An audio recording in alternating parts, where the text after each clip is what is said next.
বন্ধুরা রান্নাবান্না হয়ে গেছে, তোমাদের চলো দেখিয়ে দিই। তারপর আমি ভাত বাড়বো। তো দেখে নাও আজকে কী কী রান্না করলাম। দেখো এখানে আছে গরম গরম ভাত, সাথে আছে মাছ ভাজা, তো স্যালাড কেটে নিয়েছি, শসা আর লেবু আর লঙ্কা। এখানে আছে ছেলের জন্য সিদ্ধ ডাল, আর আছে উচ্ছে আলু বেগুন দিয়ে একটা চচ্চড়ি।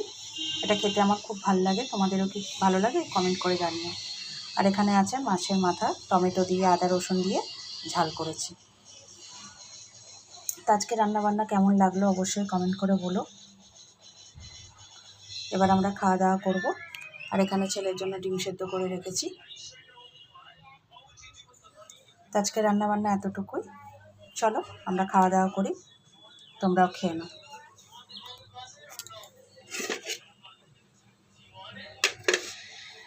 চলো টাটা।